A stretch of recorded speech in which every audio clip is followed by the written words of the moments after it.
Hello. അപ്പോൾ ഞാനിന്ന് വയനാട്ടിലേക്ക് പോയിക്കൊണ്ടിരിക്കുകയാണ് കേട്ടോ. ചുരമാണിത്. എൻ്റെ അമ്മേൻ്റെ വീട് വയനാട്ടിലാണ്. അപ്പോൾ ഞാൻ വെക്കേഷനൊക്കെ അല്ലേ, അപ്പോൾ വയനാട്ടിലൊക്കെ പോകണ്ടേ. അപ്പം ഇങ്ങനെ പോയിക്കൊണ്ടിരിക്കുക. അച്ചിയാണ് ഡ്രൈവ് ചെയ്യുന്നത്. പിന്നെ ഞങ്ങൾ പോയിക്കൊണ്ടിരിക്കുന്നത് ബത്തേരിക്ക് പോകുന്നൊരു ബസ്സിൻ്റെ പുറകിലാണ് കേട്ടോ. ആരെങ്കിലും വയനാട്ടിൽ താമസിക്കുന്നവരുണ്ടെങ്കിൽ കമൻറ്റ് ചെയ്യണേ.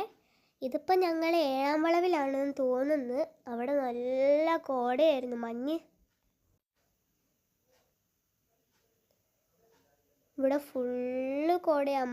മലയൊക്കെ മൂടുമായിരുന്നു കോട. കുറേ ആൾക്കാർ പുറത്തൊക്കെ ഇറങ്ങി നിൽക്കുന്നുണ്ട്. ഞങ്ങൾ ഇറങ്ങിയിട്ടില്ല. കുരങ്ങനെയൊക്കെ കാണാൻ പറ്റുമോ. ഇത് പോണത് ഞങ്ങൾ ഓണം വെക്കേഷനാണ് കേട്ടോ. അതുകൊണ്ടോ മലേൻ്റെ മുകളിൽ നിന്ന് വെള്ളച്ചാട്ടം പോലെയായിരുന്നു മേഘം വരുന്നത്. എനിക്ക് അവിടെ നോക്കിയപ്പോൾ ഉണ്ടല്ലോ മേഘങ്ങളില്ലേ, ആകാശം താഴെ വന്ന പോലെ ഉണ്ടായിരുന്നു. ഇതുകൊണ്ട് എന്ത് രസാ. ഞാൻ ആദ്യമായിട്ടാണ് ഇങ്ങനത്തെ ഒരു കാഴ്ചയൊക്കെ കാണുന്നത്. എന്ത് രസാന്നറിയോ അത്. ഓഹ്,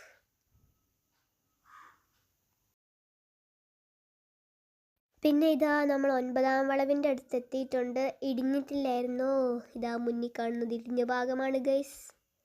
കണ്ടോ, ഫുള്ള് പാറയൊക്കെ പൊട്ടി വെള്ളമൊക്കെ ഒലിച്ചു വരുന്നുണ്ട്. ഇതിൻ്റെ കൂടെ മരവും വീണു എന്ന് തോന്നുന്നു. അതുകൊണ്ടല്ലേ അവിടെ കുറേ മരത്തിൻ്റെ കഷ്ണങ്ങളൊക്കെ കിടക്കുന്നത്. കണ്ടോ. ഇനി വയനാടിൻ്റെ കൂടുതൽ വിശേഷങ്ങളുമായി നമുക്ക് അടുത്ത വീഡിയോ കാണാം കേട്ടോ. Bye bye.